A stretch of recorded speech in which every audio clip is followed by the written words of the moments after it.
एक गांव में एक ग्वाला रहता था। उसके पास एक गाय थी जिसका नाम सुंदरी था। सुंदरी बहुत ही अच्छी गाय थी।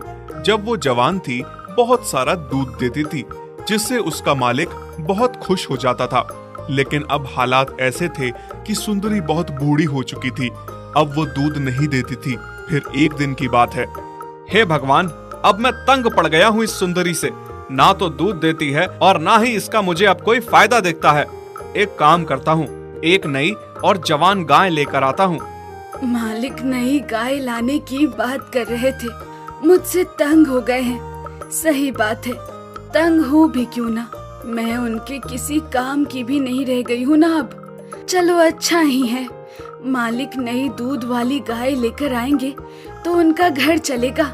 हे भगवान, जब मालिक गाय खरीदने जाएं तो उनको अच्छी सी गाय मिले जो उनको समझे, इस घर को अपना समझ के अपने दूध से इस घर को चलाए और मालिक की भी थोड़ी मदद हो जाए।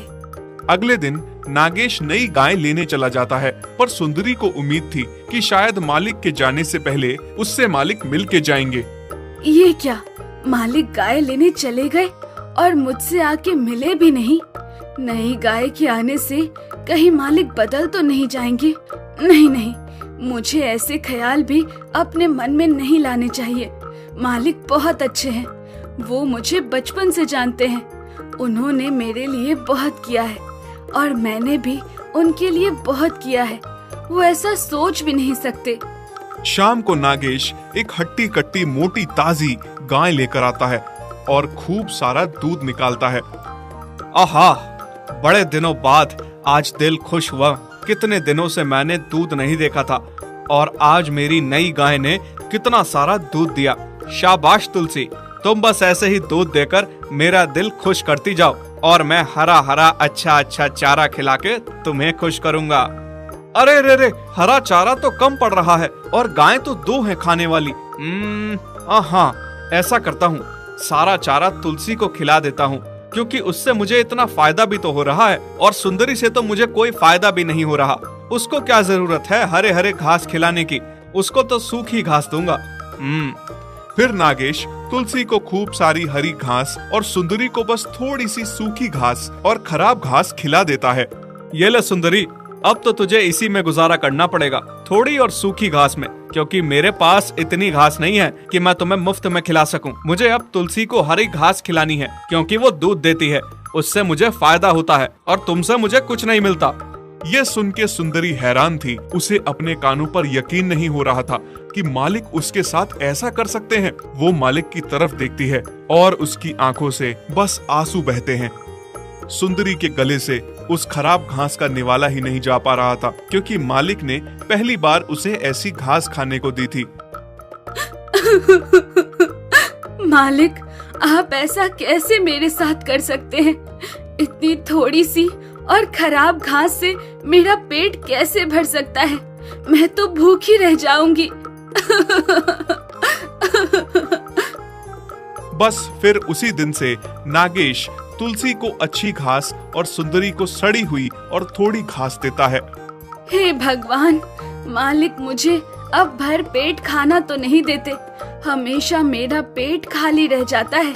बहुत भूख लगती है मुझसे, जिस वजह से मैं इतनी कमजोर हो गई हूँ। पर भगवान, मुझ पे इतनी रहम करना कि मालिक मुझे घर से निकालने का कभी ना सोचे। मैं कहाँ जाऊंगी? मैंने सारी उम्र इस घर में गुजारी है, बस अब अपना आखिरी दम भी इसी घर में तोड़ना चाहती हूँ। तभी कुछ दिनों बाद की बात है। नागेश सोचने लगता है, क्या करूंगा मैं 2-2 गायों की सेवा करके? तुलसी से तो मुझे इतना सारा दूध मिलता है, सुंदरी से कुछ भी नहीं। जितना समय मैं सुंदरी पे खर्च कर रहा हूँ, अच्छा है उस समय को भी तुलसी पर लगाऊं, उसकी सेवा करूं, ताकि तुलसी और ज्यादा दूध दे और मुझे ज्यादा मुनाफा हो। दूसरी तरफ सुंदरी अच्छे से चारा ना मिलने के कारण बहुत कमजोर हो गई थी। नागेश सुंदरी को बेचने के लिए बहुत सारे ग्राहक देखता है और सोचता है कि चलो जाते जाते सुंदरी से मुझे 4 पैसे मिल जाएं। पर ऐसा था, लोग सुंदरी को कमजोर और बूढ़ी देख के इनकार कर देते थे।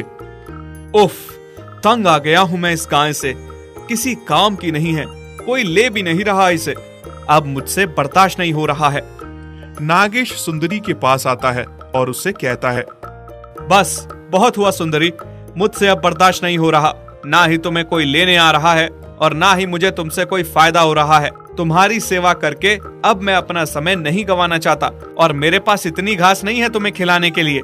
मैं तुम्हें खोल रहा हूँ, तुम चली जाओ। ये सुन के सुंदरी बहुत रोती है। नागेश उसकी रस्सी खोल देता है और उसे घर से निकाल देता है। फिर सुंदरी रोती रोती वहां से निकल जाती है। तभी रास्ते में उसको श्याम नाम का एक लड़का मिलता है। श्याम उसको रोते देख पूछता है, हे गाय, क्यों रो रही हो तुम? सुंदरी रोती रोती उसकी तरफ देखती है और उसकी किसी भी बात का जवाब दिए बिना वहां से चली जाती है। पर श्याम उसे फिर से पीछे से आवाज लगाता है, अरे सुनो तो, मेरी बात का जवाब तो दो। क्या हुआ है? तुम रो क्यों रही हो? बताओ मुझे, शायद मैं कुछ मदद कर सकूं। सुंदरी रुक जाती है और रोते रोते श्याम को सारी बात बताती है। ठीक है, चलो तुम मेरे साथ। श्याम सुंदरी को उसी के मालिक के पास ले आता है और कहता है, सुनो, मुझे तुम्हारी ये गाय चाहिए। क्या तुम मुझे ये गाय बेचोगे? मैं तुम्हें 10,000 रुपए दूंगा। हाँ, पर तुम इस गाय का क्या करोगे? ये तो किसी काम की भी नहीं है। 10,000 में तुम एक अच्छी दूध देने वाली जवान गाय खरीद सकते हो, जिससे तुम्हारा व्यापार अच्छा चल सकता है। इससे तुम्हें क्या फायदा है? और वैसे भी मैंने इसे घर से निकाल दिया है। श्याम गाय के सर पे हाथ फेरते हुए उसे प्यार देता हुआ कहता है, हाँ, मैं जानता हूँ ये गाय अब किसी भी काम की नहीं है, पर तुम क्या जानते हो ये गाय क्या है?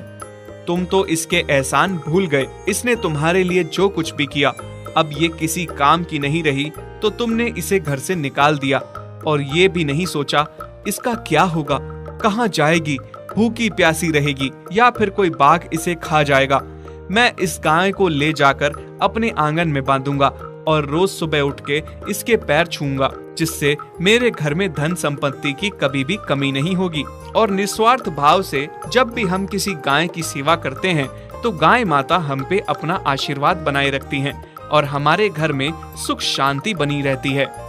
श्याम की ये सारी बातें सुनकर नागेश शर्मिंदा हो जाता है और वो वापस से सुंदरी को अपने घर में रख लेता है। और जैसे जैसे श्याम ने कहा था, ठीक वैसे ही निस्वार्थ भाव से सुंदरी की सेवा करता है। और फिर देखते ही देखते जो सालों से नागेश के खेतों में फसल नहीं बन रही थी, इस साल उसके खेतों में खूब फसल हुई। उसके घर में खूब धन आया, जिसके लिए वो सुंदरी का शुक्रगुजार था। गाय और बैल का प्यार। राम जी के पास एक गाय थी जिसका नाम चांदनी था और एक बैल था जिसका नाम चांद था। चांदनी बहुत जल्द एक बच्चा देने वाली थी। राम जी अपनी गाय और बैल से बहुत ही प्यार करता था। चांदनी और चांद एक दूसरे से बहुत प्यार करते थे। चांद तो मानो पति की तरह चांदनी का ख्याल रखता था। एक दिन राम जी अपनी पत्नी लक्ष्मी से कहता है, लक्ष्मी, ओ लक्ष्मी, अब जल्द ही हमारे भाग खुलने वाले हैं। बहुत जल्द चांदनी को बच्चा होने वाला है। उसके बाद चांदनी खूब सारा दूध देगी। उस दूध को बेचने मैं शहर जाऊंगा। हम खूब सारे पैसे कमाएंगे। हाँ जी, आप सही कह रहे हैं। फिर कुछ दिन बाद चांदनी एक छोटे से बछड़े को जन्म देती है। राम जी और लक्ष्मी बहुत खुश हो जाते हैं। कुछ ही दिनों में राम जी की अच्छी खासी कमाई चलने लगती है। चांदनी जो भी दूध देती थी, राम जी उसे सुबह शहर जाकर बेचता था। फिर एक दिन राम जी दूध बेच के शहर से घर लौटा। तभी पीछे से एक आदमी राम जी को आवाज लगाता है, राम जी भाई, सुनिए तो। हाँ बोलो, क्या बात है भाई? भाई, मैं यहाँ से गुजर रहा था, तभी मेरी नजर तुम्हारे बैल पर पड़ी। तुम्हारा बैल मुझे बहुत अच्छा लगा। मैं बैलों का व्यापारी हूँ। मैंने देखा तुम्हारे पास तो एक ही बैल है। तुम एक बैल का क्या करोगे? मैं तुम्हें इसके अच्छे दाम दूंगा। अगर तुम चाहो तो मुझे बेच दो। नहीं नहीं भाई, मुझे अपने बैल से बहुत प्यार है। उसके यहाँ रहने से मेरा कोई नुकसान नहीं है। मैं उसे नहीं बेचना चाहता। ठीक है भाई, कोई जबरदस्ती नहीं है, पर तुम जब भी इस बैल को बेचना चाहो तो मुझे ही बेचना। फिर वो आदमी वहाँ से चला जाता है। पीछे खड़ी लक्ष्मी सारी बातें सुनती है और रात को खाना खाते समय राम जी से कहती है, आपने उस आदमी को बैल बेचने से मना क्यों किया जी? तो तुम क्या चाहती हो? मैं चांद को बेच दूं? जानती हो ना, जब हमारे पास कोई नहीं था तो हमें छोटा सा चांद रास्ते में मिला था, और फिर जब से हम उसे घर लाए हैं तो मानो हमारी किस्मत ही बदल गई। उफ, आप कितना दिल से सोचते हैं जी। ऐसा कुछ नहीं है, और अगर कुछ ऐसा है भी तो क्या? सारी उम्र उस बैल को मुफ्त में पालते रहना है क्या? उसका तो हमें कुछ फायदा भी नहीं है। उफ, सेठ कितना अच्छा दाम दे रहा था। मैं कह देती हूँ, आप कल ही सेठ से बात करिए और इस चांद को बेच दीजिए। राम जी चांद से बहुत प्यार करता था। वो उसे बेचना नहीं चाहता था। पत्नी के दबाव में आके चांद को सेठ को बेचना पड़ता है। अगले दिन सेठ बैल को लेने आता है। सेठ चांद को ले जाने के लिए रस्सी खोलता है। तभी चांदनी चांद से कहती है, ये कौन है? और चांद तुम्हारी रस्सी क्यों खोल रहा है? मुझे तो ऐसा लग रहा है मालिक ने मुझे बेच दिया है। ये मेरा नया मालिक है। नहीं नहीं चांद, ऐसा मत कहो। तुम चले गए तो तुम्हारे बिना मेरा और हमारे बच्चे का क्या होगा? ऐसा नहीं हो सकता। चांदनी, मैं भी तुम दोनों के बिना कैसे रहूंगा? पर मालिक ने ऐसा क्यों किया? हाँ, शायद मैं उनके अब किसी काम का नहीं रहा हूँ, इसलिए मुझे बेच दिया। फिर सेठ रस्सी खोल के चांद को वहाँ से ले जाने लगता है। ये सब देख के राम जी को बहुत दुख हो रहा था। चांद पीछे मुड़ मुड़ के चांदनी और अपने बच्चों की ओर देख रहा था। चांदनी का भी रो रो कर बुरा हाल था। वहीं दूसरी ओर लक्ष्मी खुश थी कि चांद को बेच के अच्छा दाम मिला। रास्ते में चांद को सेठ ने खूब मारा। घर पहुंचने में पूरा दिन लग गया। चांद को बहुत बड़ी गौशाला में बांध दिया गया, जहां और भी बहुत सारे बैल थे और खाने को सूखी घास दी गई। चांद का उस अनजानी जगह पर बिल्कुल भी मन नहीं लग रहा था। उसने वो सूखी घास नहीं खाई और पूरी रात वहां से भागने की योजना बनाने लगा। वहीं दूसरी तरफ चांदनी ने भी चारा नहीं खाया। वो भूखी प्यासी ही थी। चांद जिस रस्सी से बंधा था उसे उसने खींचकर तोड़ दिया। अगले दिन जब चांदनी ने देखा तो चांद उसके सामने था। चांदनी को अपनी आंखों पर यकीन नहीं हो रहा था कि चांद लौट आया था। अब मैं तुम्हें छोड़कर नहीं जाऊंगा। सच? तभी राम जी बाहर आकर देखता है चांद लौट आया है। उसे अपनी आंखों पर यकीन नहीं हो रहा था। लक्ष्मी, अरे ओ लक्ष्मी, देखो तो कौन आया है। कौन आया है? देखो, चांद लौट आया है। अब मैं उसे जाने नहीं दूंगा। तुम क्या इसके लौटने पे खुश हो रहे हो? सेठ को बुलाओ, इसको यहाँ से ले जाए। इस बैल को फ्री का खाना खाने की आदत है, तभी वापस आ गया है। अगले दिन सेठ फिर से चांद को ले जाने आता है। ये फिर से आ गया। नहीं नहीं, मैं नहीं जाऊंगा। हे भगवान, मालिक ऐसा क्यों कर रहे हैं? क्यों हमें अलग कर रहे हैं? सेठ चांद को फिर से ले जाने लगता है। इस बार वो उसे मारता नहीं है। घर पहुंच के उसे गौशाला में बांध देता है। उसे फिर से सूखी घास खिलाई जाती है। चांद को इस बार एक मोटी रस्सी से बांध दिया जाता है ताकि वो भाग न सके, पर फिर भी वो वहां से भागने के बारे में सोचना नहीं छोड़ता। इस बार भागूंगा तो चांदनी और अपने बच्चों को लेकर कहीं दूर जाऊंगा ताकि फिर से हमें कोई अलग ना कर सके। वहीं दूसरी ओर चांदनी चांद के बिना बहुत उदास थी। उसके लिए चांद के बिना रहना एक एक दिन मुश्किल हो रहा था। उसने खाना पीना छोड़ दिया था। ये देखकर राम जी और लक्ष्मी बहुत दुखी हो रहे थे। देखिए ना जी, हमारी लक्ष्मी को अचानक से क्या हो गया है? अच्छी भली थी, अचानक से इतनी बीमार कैसे हो गई? ये सब तुम्हारे कारण हुआ है। तुम्हारे साथ मैं भी इस पाप का भागीदार बन गया हूँ। हाँ? मेरे कारण? मैंने क्या किया? क्या तुम अंधी हो गई हो? तुम्हें दिखता नहीं है चांद और चांदनी का प्यार? वो दोनों एक दूसरे से कितना प्यार करते हैं। चांदनी का बच्चे का बाप भी चांद ही है। तभी चांद भाग भाग कर अपने परिवार के पास लौट आता है और हमने किसी के परिवार को तोड़ा है। इसका पाप तो हमें जरूर लगेगा। आप सही कह रहे हैं जी, मुझसे बहुत बड़ी भूल हो गई। पैसों के लालच में मैंने ये क्या कर दिया। आप कल ही जाकर सेठ को उसके पैसे वापस कर दीजिए और चांद को घर ले आइए। उधर चांद पूरी रात रस्सी को तोड़ने में लगा रहता है। आखिरकार उसकी मेहनत रंग लाई। वो उस मोटी रस्सी को तोड़ने में कामयाब हो ही जाता है और रात में वहाँ से भाग जाता है। रात के अंधेरे में वो रास्ता भटक जाता है और चलते चलते बहुत थक जाता है।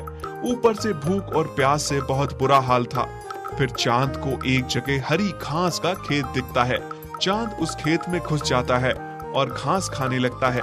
तभी कुछ लोग उसे घेर लेते हैं और पकड़ के एक छोटी सी अंधेरी गौशाला में बांध देते हैं। यहाँ पहले से बहुत दुर्बल पड़े हुए डरे जानवर थे। राम जी अगले दिन सेठ के पास चांद को लेने के लिए पहुँचता है, पर सेठ से उसे पता चलता है कि चांद फिर से भाग गया। राम जी आके अपनी पत्नी को बताता है। दोनों चांद के लिए बहुत चिंतित होते हैं। हमारा चांद कहाँ गया होगा? अभी तक तो वो घर पहुँच जाता, पर उसका कोई अता पता ही नहीं है।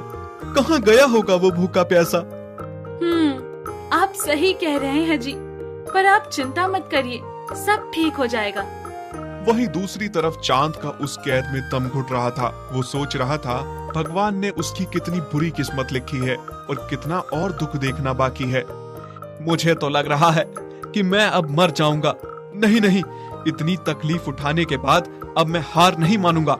मुझे कुछ भी करके अपने बच्चों और चांदनी के पास पहुंचना है, बस। तभी चांद दीवार को तोड़ने की सोचता है। क्योंकि दीवार कच्ची थी, उसने सींग मार मार कर दीवार तोड़ दी। लेकिन तभी वहां गौशाला का मालिक आ जाता है और चांद को बहुत मारता है। चांद को इतना मारा जाता है कि वो जमीन पर गिर जाता है। ये देख के सारे जानवर गुस्सा हो जाते हैं और सारे उस आदमी पर टूट पड़ते हैं और उसे मार डालते हैं। और फिर सारे जानवर खुशी खुशी वहां से भाग जाते हैं। चांद भूखा प्यासा था और मार खा के वो इतना दुर्बल पड़ चुका था कि चल पाना अब उसके बस की बात नहीं थी। पर फिर भी जैसे तैसे वो चल के घर पहुंचा। जैसे ही चांदनी ने उसे देखा, मानो उसकी जान में जान आ गई हो। वो चांद को पुचकारने लगी। तुम आ गए? मैं जानती थी तुम जरूर आओगे। कैसे नहीं आता? अब मैं तुम्हें और अपने बच्चों को लेकर कहीं दूर चला जाऊंगा, जहां हमें कोई अलग ना कर सके, कोई हम पे अपना हक ना जता सके। तभी लक्ष्मी चांद को वापस पाकर खुश होकर कहती है, चांद, तू आ गया। मुझे यकीन था तू जरूर आएगा। अजी सुनते हो? देखो तो कौन आया है। कौन आया है? हमारा चांद वापस लौट आया है। क्या? चांद आ गया? तभी राम जी रोते रोते उसके सर पे हाथ फेरता है और कहता है, मुझे माफ कर दो चांद, मैं तुम दोनों का गुनहगार हूँ। मुझे कोई हक नहीं बनता कि किसी के परिवार को तोड़ूं, और मैंने ये पाप किया। मुझे बहुत पहले ही ये सब नहीं करना चाहिए था। अब मैं तुम्हें कहीं नहीं बेचूंगा चांद, हम सब साथ रहेंगे। चांदनी, मुझे लग रहा है कि मालिक और मालकिन अब समझ गए हैं। अब वो दोबारा ऐसा नहीं करेंगे। अब हमें भी इनको मौका देना चाहिए। हाँ, तुम सही कह रहे हो। और वैसे भी गलती भी तो इंसानों से ही होती है, और अंत भला तो सब भला। और फिर सब खुशी से रहने लगते हैं। यदि आप ऐसी कहानियाँ और देखना चाहते हैं तो हमारे चैनल को सब्सक्राइब करें और बेल आइकन पर क्लिक करें, ताकि हमारी सारी नई वीडियोस आप सबसे पहले देख सकें।